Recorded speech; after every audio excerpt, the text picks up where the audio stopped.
이란 전쟁 관련 소식으로 이어갑니다. 트럼프 미국 대통령이 이란과의 전쟁이 마무리 수순이라고 생각한다고 밝혔습니다. 어제 이란의 차기 최고 지도자로 선출된 모주타바에 대해선 큰 실수라고도 말했습니다. 국제부 연결해 자세한 소식 들어보겠습니다. 한여애 기자, 트럼프 대통령이 이란과의 전쟁이 거의 끝나간다고 밝혔는데 근거가 있는 얘기입니까? 네, 트럼프 대통령은 이란과의 전쟁이 마무리 수순이라고 생각한다며 자신감을 나타냈습니다. 외신과의 인터뷰에서 이란은 해군도, 통신도, 공군도 없고 미사일을 포함해 군사적으로 남은 것이 아무것도 없다고 강조했습니다. 앞서 전쟁이 끝나기까지 4주에서 5주는 걸릴 것으로 예상했지만 훨씬 빠르게 진행되고 있다는 겁니다. 호르무즈 해협에 대해서도 통행을 방해한다면 강력한 대응에 나설 것이라 위협했는데요. 이란이 꼼수를 부린다면 끝장날 것이라고 경고하며 미국이 해협을 장악하는 방안도 여전히 고려 중이라고 밝혔습니다. 트럼프 대통령은 푸틴 러시아 대통령과 1시간가량 통화했는데요. 푸틴 대통령은 전쟁을 신속하게 끝내기 위한 제안을 설명한 것으로 파악됐습니다. 네, 그리고 트럼프 대통령이 어제 차기 최고 지도자로 선출된 하메네이의 차남이죠. 모주타바를 향해서도 경고를 보냈습니다. 정확히 뭐라고 한 겁니까? 네, 트럼프 미국 대통령은 하메네이의 차남 모주타바가 이란의 최고 지도자로 선출된 것을 두고 노골적인 반감을 나타냈습니다. 언론 인터뷰에서 트럼프 대통령은 이란이 큰 실수를 저질렀다고 생각한다며 지속될 수 있을지 모르겠다고 말했는데요.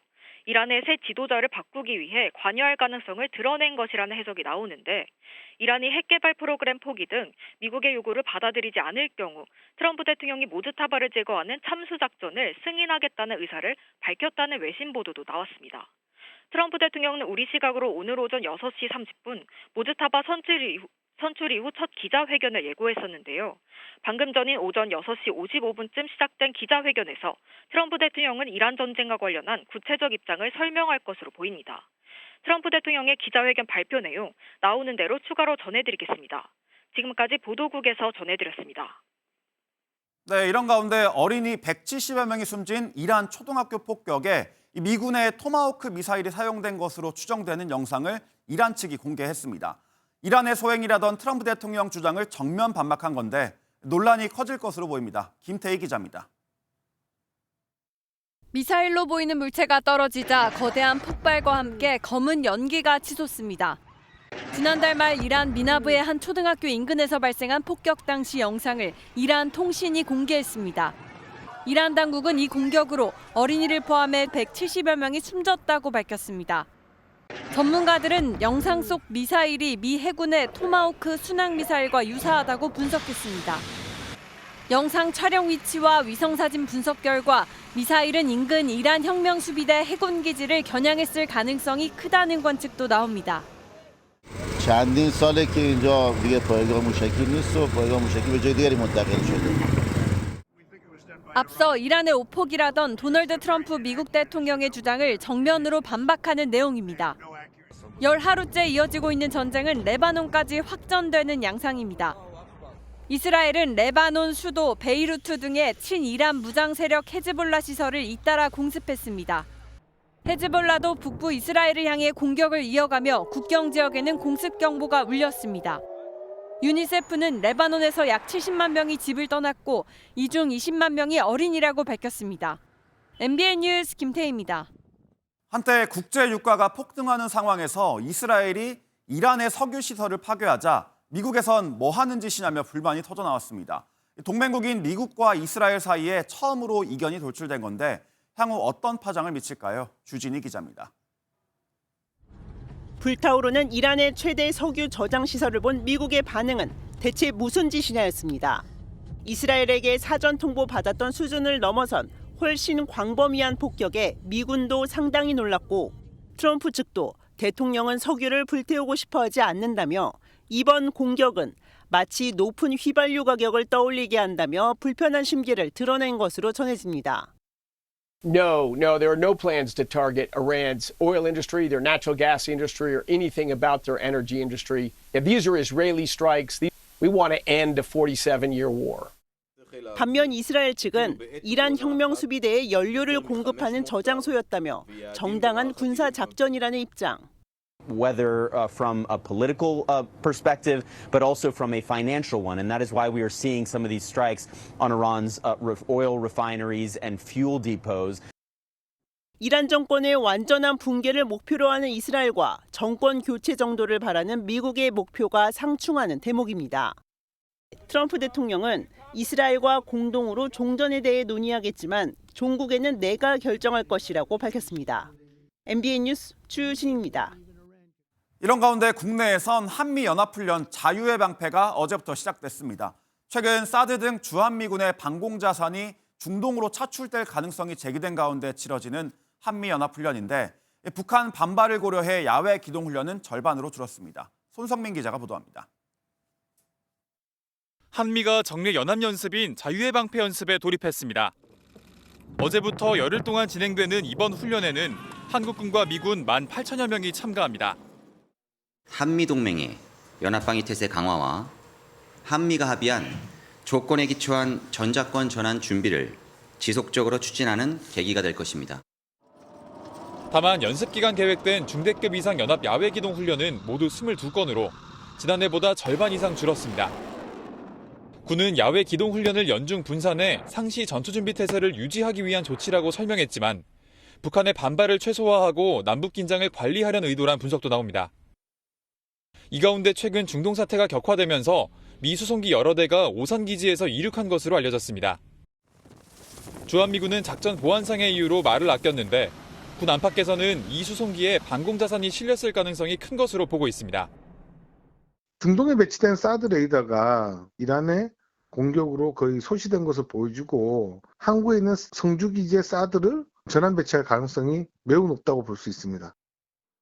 전문가들은 이 같은 상황에 대비해 우리 군의 독자적인 방공 능력과 대응체계 강화가 필요하다고 지적합니다. MBN 뉴스 손성민입니다. 오늘은 어떤 이슈가 기다리고 있을까요? 투데이 라인업에서 오늘의 주요 현안을 함께 살펴보겠습니다. 이재명 대통령이 오늘 오전 10시 국무회의를 주재하고 중동 상황과 관련한 경제와 물가 점검을 이어갑니다. 앞서 어제 비상경제점검회의에서 이 대통령은 최악의 상황까지 염두에 두고 선제적 대응책을 마련해야 한다고 밝혔는데요. 오늘 국무회의에서 각 부처로부터 중동 상황을 보고받고 대응책을 논의할 전망입니다. 이른바 노란봉투법이 오늘부터 시행됩니다. 하청업체 소속 노동자들이 원청을 상대로 교섭을 요구할 길이 열리면서 노사관계에 큰 변화가 예상되는데요. 김영훈 고용노동부 장관은 노사 간 대화와 협의를 통해 문제를 해결하는 게 중요하다고 말했습니다. 이른바 사법개혁 3법이 국무회의를 통과하면서 법원 판결에 대해 헌법소원을 허용하는 재판소원 제도가 조만간 시행될 예정입니다. 헌법재판소는 오늘 오후 2시 기자회견을 열고 재판소원 도입에 따른 변화를 설명할 계획입니다. 삼성이 국내 투자 확대와 청년 일자리 창출을 위해 오늘부터 올해 상반기 신입사원 공개 채용에 나섭니다. 이번 공채에는 삼성전자와 삼성물산 등 18개사가 참여하는데요. 올해 신입사원 공채는 70년째로 삼성은 4대 그룹 가운데 유일하게 신입 공채 제도를 유지하고 있습니다. 지금까지 투데이 라인업이었습니다. 네, 이번에는 유가 관련 소식으로 집중적으로 짚어보도록 하겠습니다. 호르무즈 해협을 통한 원유 수출길이 막히면서 전 세계 기름값이 치솟고 있죠. 원유 수입 의존도가 높은 아시아 국가들에선 기름 사재기가 기승을 부리고 있습니다. 주유소마다 기름을 넣으려는 인파로 장사진인데 방글라데시에선 급기야 살인 사건까지 벌어졌습니다. 먼저 이승민 기자입니다. 파키스탄의 한 주유소에 끝이 보이지 않을 정도로 길게 늘어선 자동차 행렬이 장사진을 이뤘습니다. 조금이라도 기름을 더 채워두려는 인파가 몰리며 도시 곳곳이 거대한 주유 대기소가 된 겁니다. पता नहीं स्टॉक इतनी खड़े ने क्या क्यों गवर्नमेंट को चाहिए कि इन्हें खुलवाना चाहिए. 인구 1억 7천만 명의 방글라데시 상황은 더 심각합니다. 기름 사재기가 극성을 부리자 정부가 아예 구매 상한제를 도입해 오토바이는 한 번에 2리터, 대형차는 10리터까지만 주유할 수 있습니다. দিনে তেলটা আগে দিবে না মানুষে এই যে ভোগান্তি করতেছে 200-300 বাইক একসাথে সিরিয়াল ধরে দাঁড়ায় রইছে 200 টাকা তেল দেয়. 남서부의 한 주유소에서는 순서를 기다리다 직원과 말다툼을 벌이던 20대 남성이 살해되는 비극까지 발생했습니다. 다른 아시아 국가들도 사정은 비슷합니다. 베트남 정부는 기름값 폭등을 막기 위해 관세를 0%로 낮추기로 했고 이번 사태로 원유 공급에 큰 타격을 입은 인도는 한시적으로 러시아산 원유 수입을 추진 중입니다. 현재 고유가 상황이 지속한다면 중동 원유 의존도가 높은 남아시아와 동남아시아 국가들의 연료 수급난은 더욱 가중될 수 있다는 우려가 나옵니다. MBN 뉴스 이승민입니다. 국제 유가가 치솟으면서 국내 기름값에도 그 여파가 번지고 있습니다. 경유 가격이 휘발유 가격을 넘어서는 가격 역전 현상이 이어지면서 화물업계가 직격탄을 맞았습니다. 한 달 수입이 100만 원 넘게 깎이는 상황에 운행을 할수록 적자라는 소리까지 나옵니다. 신용수 기자입니다. 요즘 대형 화물차 운전자들은 일을 나설 때마다 기름값부터 걱정합니다. 미국 이란 전쟁 후 경유 가격은 리터당 300원 넘게 올라 휘발유 가격을 추월하면서 운행할수록 수입이 줄어드는 상황까지 맞고 있습니다. 엄청 많이 들었죠. 300에서 350 선이었는데 500이 넘어버리니까 감당이 안 돼요. 골목 구석구석을 누비는 택배 기사들도 상황은 마찬가지입니다. 30, 40 더 빠지죠. 오르기 전에 1,600 얼마에서 거기 좀 딴 데보다 쌌어요. 근데 지금 거의 2,000원. 휘발유 가격도 좀처럼 내려갈 기미가 보이지 않으면서 저렴한 주유소에는 평일 낮에도 많은 차량이 몰렸습니다. 신당동도 지금 1,950원, 그리고 여기 한남동 같은 경우 2,300원 하거든요. 여기도 120원 정도 올라간 것 같아요. 근데 여기가 제일 싸요, 여기. 서울 내 주유소 400여 곳 중 휘발유 값이 1,700원대 이하인 곳은 단 24곳에 불과했습니다. 5%를 간신히 넘기는 수준입니다. 여기에 기름값이 리터당 2,000원 선을 넘길 수 있다는 전망까지 더해져 소비자들의 걱정은 더 커지는 상황. 특히 경유 가격 상승은 화물차와 버스, 택배 차량 등에 직접적인 부담이 되는 만큼 서민 경제에 미치는 파장이 클 것으로 보입니다. MBN 뉴스 신용수입니다. 단기간에 급등한 유가에 정부가 석유 최고가격제를 당장 이번 주부터 시행하기로 했습니다. 이재명 대통령은 시장에서 불법 행위로 얻는 이익의 몇 배에 해당하는 제재가 필요하다며 엄정 대응 방침을 재차 강조했습니다. 서남빛 기자입니다. 이재명 대통령은 중동 상황 관련 비상경제 점검 회의를 열어 당장 석유 최고가격제가 필요하다고 밝혔습니다. 최근에 과도하게 인상된 석유 제품에 대해서는 최고가격 제도를 신속하게 도입하고 과감하게 시행해야겠습니다. 최고가격제는 이번 주부터 시행되도록 추진됩니다. 1997년 유가 자유화 이후 30년 만에 처음 이루어지는 조치입니다. 김용범 정책실장은 정유사나 주유소가 가격을 올릴 땐 빨리 올리고 내릴 땐 천천히 내리는 비대칭성에 특히 주목하고 있다고 설명했습니다. 불법 행위에 대한 엄정 대응 방침도 재차 강조했습니다. 정유사와 주유소의 담합, 또 매점 매석, 사재기 등 불법 행위는 철저하게 단속하고 정부는 곧바로 주유소 가격 조사와 세무 검증, 가짜 석유 적발을 위한 현장 점검에 나서고 원유 도입 다변화도 시도하겠다는 방침입니다. 중동 상황 관련 추경 편성 가능성을 묻는 질문에 김 실장은 추가 대응이 필요하다면 진지하게 고민해야 하는 상황이라고 말했습니다. 이 대통령은 이번 위기를 기회로 만들 수 있는 만큼 국민들에게 정부를 믿고 정상적인 경제 활동에 전념해달라고 당부했습니다. MBN 뉴스 서남빛입니다. 국제유가 폭등으로 어제 금융시장은 또 요동쳤습니다. 원달러 환율은 지난 2009년 금융위기 수준에 근접했고 코스피도 6% 가까이 급락했습니다. 문제는 이런 불안한 상황이 언제까지 갈지 예측하기 어렵다는 겁니다. 장동건 기자의 보도입니다. 원달러 환율은 출발부터 급등했습니다. 16원 넘게 껑충 뛴 1,493원에 거래를 시작한 뒤 오전 한때 1,499원도 돌파했습니다. 한국은행이 구두 개입성 발언을 내놓은 뒤 오후에는 1,480원대로 하락하는 듯 했지만 다시 올라 1,495원에 주간 거래를 마쳤습니다. 전날보다 20원 가까이 뛴 겁니다. 환율은 심리적 저지선인 1,500원에 성큼 다가섰습니다. 금융위기였던 2009년 이후 최고 수준으로 뛰었습니다. 국제유가가 배럴당 100달러 선마저 넘기자 달러 수요가 늘면서 강세를 나타낸 겁니다. 외국인들이 3조 원 넘게 주식을 팔아치우며 자금 이탈이 커진 점도 원화 약세를 부추겼습니다. 이 때문에 주식시장도 혼돈의 하루였습니다. 급락 출발한 코스피는 오전 한때 8% 넘게 폭락하며 20분간 모든 종목 거래를 막는 비상조치인 서킷 브레이커가 발동됐습니다. 하지만 주저앉은 채 반등하지 못하고 결국 6% 가까이 빠진 5,251에 마감했습니다. 삼성전자는 7%, SK하이닉스는 9% 넘게 빠지며 17만 전자와 83만 닉스까지 밀렸고 현대차도 8% 넘게 하락했습니다. 중동산 원유 수입의 의존도가 매우 높기 때문에 이런 에너지 가격 상승이 비용 상승 또 투심의 악화를 불러왔다라고. 일본 니케이 지수가 5%, 대만 각권 지수도 4% 이상 빠지는 등 해외 에너지 의존도가 높은 아시아 증시들도 일제히 하락 마감했습니다. MBN 뉴스 장동건입니다. 다음 소식입니다. 이제 6.3 지방선거가 한 달 앞으로 다가왔습니다.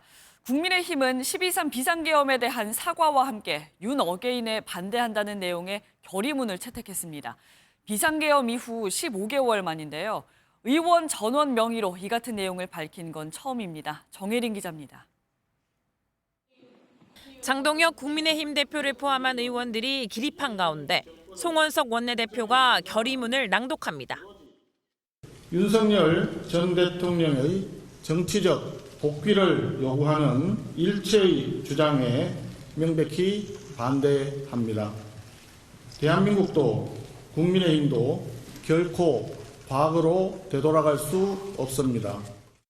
국민의힘이 비상계엄에 대한 사과와 윤석열 전 대통령의 정치적 복귀, 이른바 윤어게인에 반대한다는 결의문을 채택했습니다. 지방선거를 앞두고 당 노선을 논의하기 위해 열린 의원총회에서 3시간이 넘는 토론 끝에 의원 전원의 명의로 사과와 절연을 밝혔습니다. 특히 이번 의총에서는 그간 침묵을 지키던 대다수 중진 의원들도 당의 변화를 강하게 요구했습니다. 우리 장 대표의 고뇌 결단이 필요한 때다. 전륜의 의미를 분명하게 국민들에게 보여주지 못했다. 그간 당 안팎에서 쏟아진 윤 전 대통령과의 절연 요구에 모호한 입장을 취했던 장 대표는 의총 내내 의원들의 말을 경청한 것으로 전해졌습니다. 장동혁 당대표께서는 의원들의 총의를 존중한다는 입장을 말씀하셨습니다. 장동혁 지도부의 노선 변경을 선결 조건으로 내걸며 공천 신청을 하지 않았던 오세훈 서울시장은 변화가 시작됐다고 말했습니다. 선거를 치를 수 있는 최소한의 발판이 마련된 셈입니다. 오 시장의 추가 공천 신청 가능성이 제기되는 가운데 오 시장은 당과 논의에 결정하겠다고 밝혔습니다. MBN 뉴스 정예린입니다. 국민의힘과 달리 더불어민주당 서울시장 후보 경선 레이스는 본격 시작됐습니다. 정원호 전 성동구청장은 어제 이른바 명심을 강조하며 출마를 공식 선언했고 다른 후보들은 일제히 견제에 나섰습니다. 이교욱 기자의 보도입니다. 이재명 대통령이 대선 때 그랬듯 영상으로 서울시장 선거 출마 선언을 한 정원호 예비후보는 오세훈 때리기로 시작했습니다. 수백억을 쏟아부은 한강버스는 적자만 키웠다며 오 시장 역점 사업을 대권을 위한 전시행정이라고 꼬집은 겁니다. 이재명 대통령의 SNS 칭찬으로 단숨에 지지율을 높인 만큼 명심이 자신에게 향하고 있다는 강조도 빼놓지 않았습니다. 이재명 정부와 손발이 맞는 서울시장. 일 잘하는 대통령 옆에는 일 잘하는 서울시장이 필요합니다. 박주민 예비후보도 공약 발표회로 맞불을 놨는데 서울을 기회특별시로 만들겠다고 강조하는 동시에 명심 경쟁에 나섰습니다. 이재명 대통령과 호흡이 잘 맞을 것이다 정도가 아니라 이미 이재명 대통령과 수많은 일을 했던 사람이 더 좋지 않을까? 다른 예비후보들도 일제히 견제했습니다.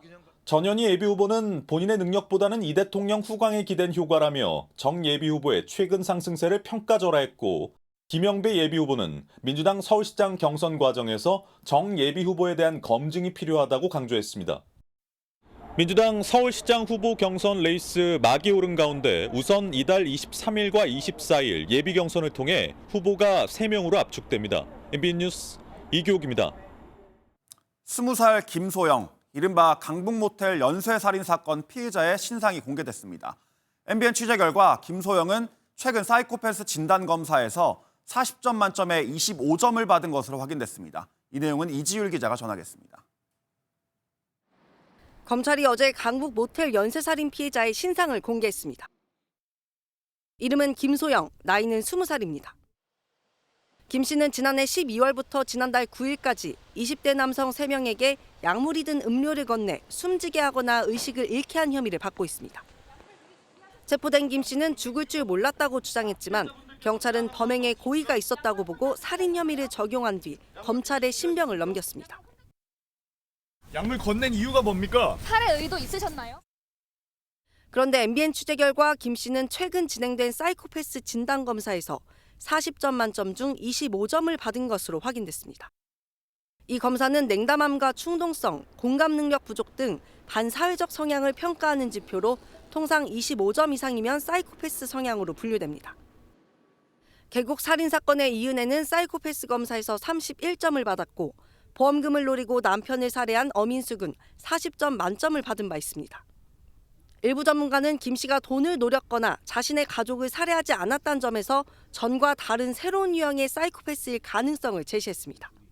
MZ세대에 아니면 사이버 공간에서 나타나고 있는 시대적인 상황을 반영한 사이코패스적인 살인범이라. 한편 경찰은 기존 피해자 외에 추가 피해가 의심되는 인물 2명에 대한 수사도 진행 중입니다. 김 씨의 신상이 공개된 가운데 추가 행적이 드러날 가능성이 나오면서 수사 역시 확대될 것으로 보입니다. MBN 뉴스 이주일입니다. 유명 배우 이재룡 씨가 서울 강남에서 교통사고를 내고 달아났다는 사실을 MBN이 단독 보도로 전해드렸는데요. 검거 당시엔 술을 안 마셨다더니 뒤늦게 음주운전 사실을 자백했습니다. 장덕진 기자가 보도합니다. 한 차량이 빠른 속도로 질주하다가 중앙분리대를 잇따라 들이받습니다. 하지만 운전자는 차에서 내리지 않고 그대로 사라집니다. 잠시 뒤 골목에 나타난 이 차량은 중앙분리대 파편을 떨어뜨린 채 계속 주행합니다. 지난 6일 밤 11시쯤 서울 강남구 청담역 인근에서 배우 이재룡 씨가 교통사고를 내고 달아나는 모습입니다.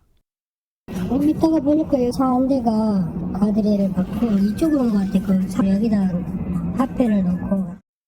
자신의 집에 차를 주차하고 지인의 집으로 이동한 이 씨는 사고 3시간 만에 경찰에 붙잡혔습니다. 측정 당시 혈중 알코올 농도는 면허 정지 수준이었지만 이 씨는 술을 마시지 않았다며 혐의를 강하게 부인했습니다. 하지만 진술을 바꿔 사고 발생 전 소주 4잔을 마셨다고 시인한 것으로 파악됐습니다. 그러면서도 음주 사실을 숨기기 위해 지인의 집에서 일부러 술을 마신 술타기는 아니라고 주장한 것으로 알려졌습니다. 경찰은 이 씨를 정식으로 입건하고 조만간 불러 정확한 사고 경위를 조사할 계획입니다. MBN 뉴스 장덕진입니다. 다음 사건 사고 소식으로 이어갑니다. 지인을 살해하고 시신을 야산에 안매장한 40대 남성이 구속됐습니다. 경찰 조사에서 남성은 빚독촉을 해 홧김에 범행을 저질렀다고 진술했습니다. 김영현 기자가 보도합니다. 후드티 모자에 마스크로 얼굴을 가린 남성이 영장 실질 심사를 받기 위해 법원에 들어갑니다. 지난 4일 충북 옥천군 옥천읍의 한 건설업체 사무실에서 60대 여성을 목졸라 살해한 40대 남성입니다. 왜 살해하셨나요? 법원은 도주 우려가 있다며 남성에게 구속영장을 발부했습니다. 남성과 피해 여성은 채무 관계로 갈등을 빚어왔습니다. 남성이 3억 원을 빌렸는데 이를 제때 갚지 못한 것으로 알려졌습니다. 사건 당일 남성은 자신의 사무실에서 사업체를 보여주고 돈을 갚을 수 있다고 설득했지만 여성이 계속해서 독촉을 하자 범행을 저질렀습니다. 그리고는 이튿날 여성의 시신을 야산에 안매장했습니다. 남성은 차량을 이용해 국도변 인적이 드문 야산으로 이동한 뒤 여성의 시신을 묻었습니다. 하지만 피해 여성의 가족이 실종 신고를 하면서 덜미가 잡혔습니다. 경찰이 여성의 차량이 실종 당일 남성의 사무실 인근으로 이동한 사실을 확인한 겁니다. 채무 관계로 인해서 벌어진 일이고요. 경찰은 남성의 정확한 범행 경위를 조사하고 있습니다. MBN 뉴스 김영태입니다. 그런가 하면 경남 통영에선 30대 남성이 한 가정집에 침입해 남녀를 흉기로 찌르고 달아나는 사건도 있었습니다. 경찰의 도주로가 막히자 피의자 남성은 차에서 내린 뒤 다리 아래로 뛰어내려 숨졌습니다. 박상호 기자입니다. 길목을 가로막은 순찰차 앞으로 흰색 승용차가 다가옵니다. 승용차 운전자는 경찰관을 보자마자 후진해서 달아납니다. 곧장 추격에 나선 순찰차는 방향을 돌리려는 승용차 측면을 그대로 들이받습니다. 그래도 달아나는 승용차. 공조 요청을 받은 다른 순찰차가 앞을 가로막아도 요리조리 피해 다시 도망갑니다.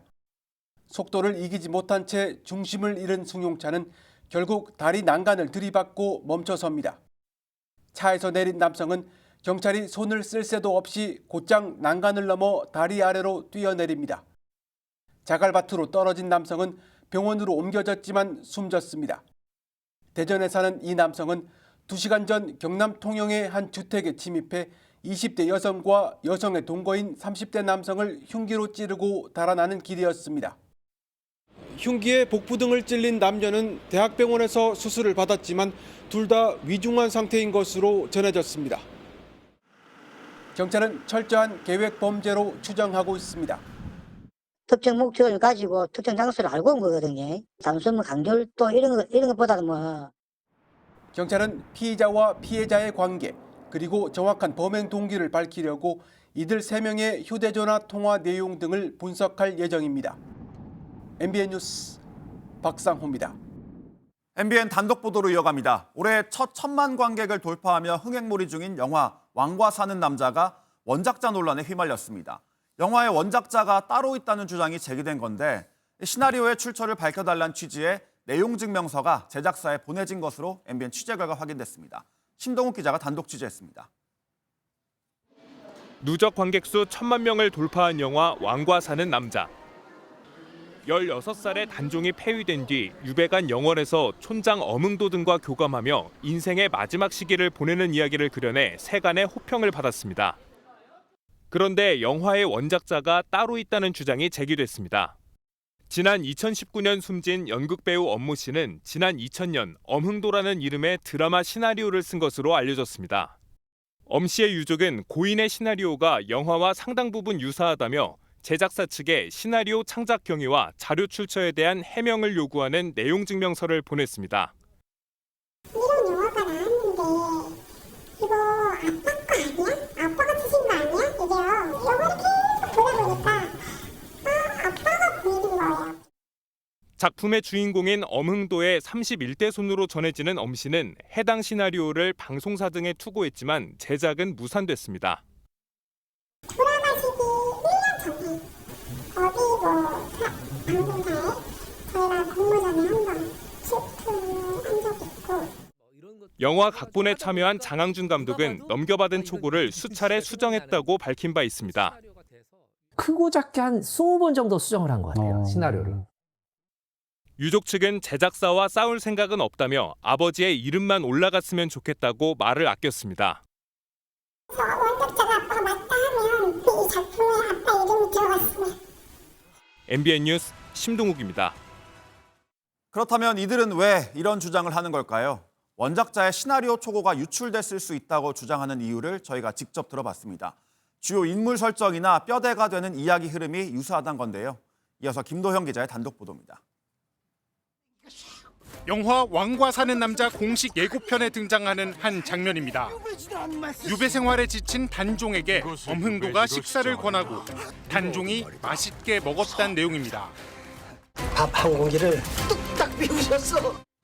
엄모 씨가 2000년대 드라마 제작을 위해 썼던 시나리오에도 비슷한 이야기가 등장합니다. 영화 속에서 단종은 올갱이국을, 엄 씨의 시나리오엔 메밀묵을 먹는데 궁중에 있을 적에 먹어보았다. 맛이 좋다고 말합니다. 이후 엄흥도가 음식을 만든 마을 주민에게 단종의 말을 전하는 부분도 유사합니다. 근데 처음엔 밥을 거부하다가 이제 나중에 좀 친해지면서 이 물고기는 누가 잡아왔느냐, 누가 만들었습니다. 너무 맛있다고 전해줘라. 이런 장면들이 너무 비싸더라고요. 저는. 낭떠러지에서 몸을 던지는 단종을 엄흥도가 구한다는 내용부터 엄흥도의 아들이 관아에 끌려가는 내용도 공통적입니다. 인물 설정도 비슷합니다. 실제 여러 명이었던 단종의 궁녀들은 영화 속에서 매화 한 명으로 삼남을 가진 엄흥도의 아들은 한 명으로 표현됐습니다. 제작사 측은 영화는 원한자가 분명히 있다며 기획이나 제작 과정에서 다른 작품을 참고하거나 접한 적 없다고 밝혔습니다. MBN 뉴스 김도형입니다. 회사 기밀 자료를 100만 달러, 15억 원 정도를 받고 외부로 유출한 혐의로 삼성전자 전직 직원들이 재판에 넘겨졌습니다. 이들은 특허 관련 내부 자료를 공유하며 귀중한 자료이니 500만 달러를 요구하라는 작전을 짰던 것으로 알려졌습니다. 길기범 기자입니다. 삼성전자의 특허 분석 자료 유출 등을 수사해온 검찰. 검찰은 삼성전자의 지식재산권 관리를 총괄하는 IP센터 소속 직원 2명이 와이파이 관련 특허를 특허 관리 기업인 MPE 업체에 100만 달러, 우리 돈 15억 원을 받고 넘긴 사실을 확인했습니다. MPE 업체는 특허를 사들인 뒤 되려 제조업체를 상대로 소송을 제기하거나 사용료를 받아 수익을 얻는 기업을 뜻합니다. 실제 직원들로부터 빼돌린 정보는 삼성전자와의 특허 협상에 사용됐습니다. 삼성전자를 상대로 특허가 침해됐다고 주장하면 삼성은 해당 특허를 분석해 내부 자료를 만드는데 검찰은 이 자료를 빼돌린 덕분에 MPE 업체가 협상을 유리하게 이끌었다고 봤습니다. 협상 테이블에 앉기도 전에 상대의 전략을 훤히 들여다볼 수 있었던 겁니다. 내부 자료를 통해 거래의 불확실성을 손쉽게 제거하고 삼성전자와 3천만 달러 상당의 특허 계약을 체결할 수 있었습니다. 삼성전자 직원들이 사내 메신저로 소통하며 귀중한 자료이니 MPE 업체에 500만 달러를 요구하라고 공모한 정황도 발견됐습니다. 더 나아가 이들 가운데 한 명은 직접 MPE 업체를 설립해 삼성전자를 상대로 특허 공격을 준비한 것으로 드러났습니다. 검찰은 삼성전자 전 직원 2명과 MPE 업체 대표 등 직원 3명을 재판에 넘겼습니다. 해당 MPE 업체 측은 문제의 자료를 협상 과정에서 사용한 사실이 없다며 향후 재판에서 사실관계를 소명하겠다고 밝혔습니다. MBN 뉴스 길기범입니다. 한국 정부가 쿠팡에 대해 차별적인 조치를 한다며 미국 무역대표부에 조사를 청원했던 쿠팡 투자사들이 이 조치를 철회한다고 밝혔습니다. 무역대표부가 무역법 301조에 대한 조사를 하겠다는 의사를 밝혔기 때문이라는 설명입니다. 김종민 기자의 보도입니다. 지난 1월 한국 정부의 쿠팡에 대한 차별적 조치를 조사해달라고 미국 무역대표부에 청원했던 그린옥스와 알티미터. 쿠팡의 주주인 두 투자사는 보도자료를 통해 이 조치를 철회한다고 밝혔습니다. 이들은 무역대표부가 한국 정부에 대한 책임을 묻기로 하고 이를 위해 광범위한 301조 조사를 추진하겠다는 의사를 밝혔다고 전했습니다. 단일 기업에 대한 조사 청원이 이와 중복될 수 있다고 판단했다며 청원을 철회한 이유를 설명했습니다. 미국 무역법 301조는 미국 기업에 대한 외국 정부의 불공정 행위가 있었다고 판단할 경우 대통령이 의회 승인 없이도 보복 관세를 매길 수 있도록 하고 있습니다. 김정관 산업통상부 장관과 여한구 통상교섭 본부장은 최근 워싱턴을 방문해 미국 정부와 이 문제를 두고 협상을 벌였지만 이견을 좁히지 못한 것으로 보입니다. 쿠팡 케이스가 개별 기업의 그 정보 유출 건에서 이제 비롯된 것이고 이런 부분에 대해서 301조가 개시되는 것은 적절치 않다. 그런 입장을 저희는 강하게 주장을 했고요. 따라서 USTR은 조만간 한국에 대한 301조 조사 개시를 발표할 것으로 전망됩니다. 트럼프 대통령은 대법원의 상호 관세 무효 판결 이후 무역법 301조를 대체 관세 부과 수단으로 언급해왔습니다. 한편 그린옥스와 알티미터는 한미 FTA에 근거해 우리 정부를 상대로 한 국제 투자 분쟁 중재 소송은 계속된다고 밝혔습니다. MBN 뉴스 김종훈입니다. 가전제품처럼 로봇이 매장에 진열돼 있다. 더 이상 중국만의 이야기가 아닙니다. 우리나라도 이제 대형마트에서 로봇을 직접 보고 사용해보면서 구매할 수 있는데요. 김세희 기자가 취재했습니다. 로봇이 손을 흔들자 고객들도 함께 손을 흔듭니다. 폴짝 뛰는 강아지 로봇부터 교육 로봇까지 고객들의 발길을 붙잡습니다. 좋아요. 이게 왜 좋아요? 귀여워서. 즐거워요. 내가 만져주니까 자는데. 내일 또 오고 싶어요? 네. 대형마트 매장 진열대에 로봇이 등장했습니다. 제 뒤에는 보시는 것처럼 다양한 종류의 로봇들이 진열돼 있는데요. 금액은 10만 원대부터 300만 원대까지 다양합니다. 이 매장에서는 한 달 사이에 로봇 130대가 판매되면서 기대 이상의 반응을 얻고 있습니다.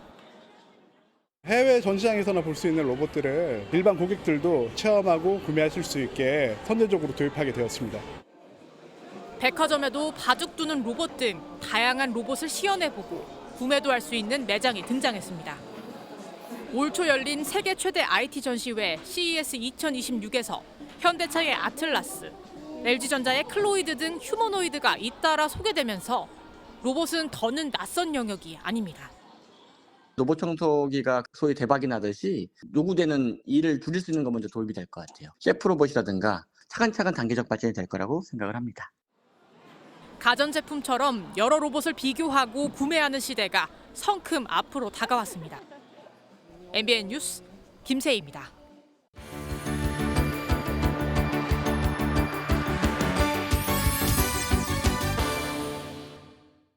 굿모닝 월드입니다. 매력 넘치는 애견들이 여기 다 모였습니다. 전 세계 수천 명의 애견인들이 자신과 함께 훈련한 개들의 다양한 실력을 뽐냈는데요. 사랑스럽고 늠름한 반려견들이 모인 그 현장으로 가볼까요? 빨간 옷을 입은 한 남성이 흉기를 휘두르며 경찰들을 위협하는데요. 그때 방패 사이로 용감하게 날아오른 개 한 마리. 단숨에 흉기를 든 남성의 팔을 제압합니다. 영국 버밍엄에서 열린 세계 최대 규모의 국제 애견대회 크러프츠 도그쇼의 한 장면인데요. 매년 3월 초 나흘 동안 열리는 이 축제에는 18,000마리가 넘는 개들이 모여 그간 갈고 닦은 다양한 역량을 선보였습니다. 각 부문별로 트로피를 수상한 개들에겐 박수와 환호가 쏟아졌는데요. 반려견들 모두 어떤 모습이어도 참 사랑스럽네요. 스코틀랜드에서 가장 큰 기차역 중 하나인 글래스고 중앙역에서 화재가 발생했습니다. 무려 10시간 동안이나 빨간 불길과 연기가 무섭게 치솟았는데요. 화면으로 확인하시죠. 도심 한가운데서 하얀 연기가 솟아오릅니다. 소방관들은 쉴 새 없이 물을 뿌리는데요. 화재가 시작된 곳은 글래스고 시내 한 전자담배 가게로 알려졌습니다. 이 불길은 10시간 넘게 이어지다가 새벽 2시가 넘어서야 잡혔는데요. 시간이 지나 돔 모양의 건물이 불에 타 사라진 모습이 눈으로도 선명하게 드러납니다. 이 역을 통하는 모든 열차 노선이 마비됐었다고 하는데요. 다행히 다친 사람은 없었다고 하네요. 대만의 밤하늘이 그 어느 때보다 아름답게 빛났습니다. 이 불을 밝히는 사람들의 표정은 정말 행복했는데요. 영상으로도 이렇게 예쁜데 실제로 보면 얼마나 더 아름다울까요? 저마다의 소원을 담은 등불들. 천천히 떠올라 아름다운 불빛들로 밤하늘을 가득 수놓기 시작하는데요. 말의 해를 맞아 대만에서 등불 축제가 열렸습니다. 흐린 날씨에도 사람들은 밝은 표정으로 건강과 행복을 적어냅니다. I wish for peace for everybody in the world. There's a lot going on, so a little bit of peace for every single person in the world would go a long way. 하늘로 떠오른 등불들은 어느새 밤하늘을 환하게 밝히며 장관을 연출했는데요. 사람들이 담아올린 소망이 꼭 이루어지면 좋겠네요. 지금까지 굿모닝 월드였습니다. 김정은 북한 국무위원장이 딸 주애와의 다정한 모습을 또 한 번 공개했습니다. 이번엔 세계 여성의 날인 국제부녀절 기념 공연장에서인데요. 처음으로 주애를 데리고 나와 함께 손깍지를 끼는 모습을 보여주고 이례적으로 직접 축사도 전했습니다. 원중희 기자입니다. 경애하는 김정은 동지께서 리설주 여사와 사랑하는 자제분과 함께 관람 속에 나오시자 김정은 북한 국무위원장이 딸 주애와 함께 국제부녀절 기념 공연장에 들어서자 박수가 쏟아집니다. 주애의 허리를 감싼 채 다정하게 관람석으로 이동한 김 위원장. 리설주 여사와 사이에 주애를 안치고 공연 중에는 귓속말을 나누거나 손깍지를 끼는 모습을 보여주며 친밀감을 과시합니다. 김 위원장은 직접 마이크를 잡고 여성의 역할을 강조하는 축사도 전했습니다. 우리 여성들 특유의 힘과 재능, 그리고 더없이 고결한 자기 희생적인 헌신으로서 우리 혁명이 더욱 빨리. 국제분여절 기념 공연에 주애가 동행한 건 이번이 처음이고 직접 축사에 나선 것 또한 전례가 없습니다. 여성의 지위와 역할을 강조하고 부각시킴으로 인해서 향후 여성 지도자가 권력을 승계했을 때 발생할 수 있는 내부적 거부감을 최소화하려는 가부장적 인식이 강한 북한 사회에서 여성 지도자를 자연스럽게 받아들일 수 있도록 미리 환경을 조성하려는 의도라는 분석입니다. MBN 뉴스 원중입니다.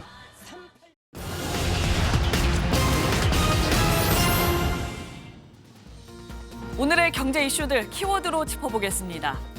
두바이 쫀득 쿠키, 이른바 두쫀쿠 열풍에 베이커리와 디저트 업종 평균 매출이 크게 늘었습니다. 지난해 4분기 베이커리 디저트 업종 평균 매출은 앞선 분기보다 9.5%, 또 한 해 전보다는 5.5% 증가한 것으로 나타났는데요. 다만 유행이 빠르게 식으면서 두쫀쿠 재고 문제가 소상공인 경영에 부담이 될 수 있다는 지적도 나옵니다. 서울시가 자영업자를 대상으로 한 2천억 원 규모의 안심통장 지원 사업을 올해도 시행합니다. 안심통장은 제도권 금융대출이 어려운 자영업자를 위해 서울시가 지난해 전국에서 처음 출시한 자영업자 전용 마이너스 통장인데요. 신청을 원하는 자영업자는 오는 19일 오전 9시부터 서울신용보증재단 모바일 앱을 통해 신청할 수가 있습니다. 외국인 의료 관광객 100만 명 시대를 맞은 서울시가 전담 통역 코디네이터를 1,000명으로 10배가량 늘리기로 했습니다. 관광 통역 코디네이터는 외국인 환자를 대상으로 진료 통역과 의료 관광 상담을 수행하는 전문 인력인데요. 서울시는 의료 통역 역량 강화 교육을 추진하는 한편 러시아어, 아랍어 등 소수 언어권 전담 인력도 확대할 방침입니다. 지금까지 굿모닝 경제였습니다. 오늘 아침 대부분 지역이 영하권으로 떨어져 있습니다. 현재 서울이 영하 0.6도로 어제보다도 3도가량 낮습니다. 담양과 김천과 같은 내륙 지역은 현재 영하 5도 안팎으로 출발하면서 아침과 낮의 기온차가 20도 가까이 벌어지겠습니다. 당분간 아침 기온은 0도 안팎, 한낮에는 10도를 웃돌아서 일교차가 더 크겠습니다. 주 후반으로 갈수록 기온은 더 올라서 포근해지겠습니다. 한편 대기가 정체하고 있습니다. 오늘 수도권을 비롯한 전국 대부분 지역은 초미세먼지 농도 나쁨 수준이 예상됩니다. 오늘 전국에 가끔 구름이 많겠습니다. 영남 지방으로는 대기가 건조한 가운데 바람도 강하게 불겠습니다. 이 시각 현재 기온을 보면 서울이 영하 0.6도, 춘천이 영하 4.7도, 대전이 영하 2.4도로 내륙을 중심으로는 서리가 내리는 곳도 있습니다. 한낮에는 서울이 9도, 광주와 대구, 부산은 12도까지 오르겠습니다. 모레인 목요일에는 동해안을 중심으로 비나 눈이 내리는 곳이 있겠습니다. 날씨였습니다. 국민의힘의 뒤늦은 반성문을 두고 민주당에선 진정성을 의심하는 목소리가 나옵니다. 그만큼 늦어도 너무 늦었다는 얘기겠죠. 국민의힘으로선 이런 비판 또한 감당해야 할 몫일 겁니다. 이제라도 진짜 실력과 제대로 된 정책으로 경쟁하는 모습을 기대해 보겠습니다. 네, 오늘 저희가 준비한 소식은 여기까지입니다. 오늘도 건강하고 행복한 하루 보내시기 바랍니다. 고맙습니다.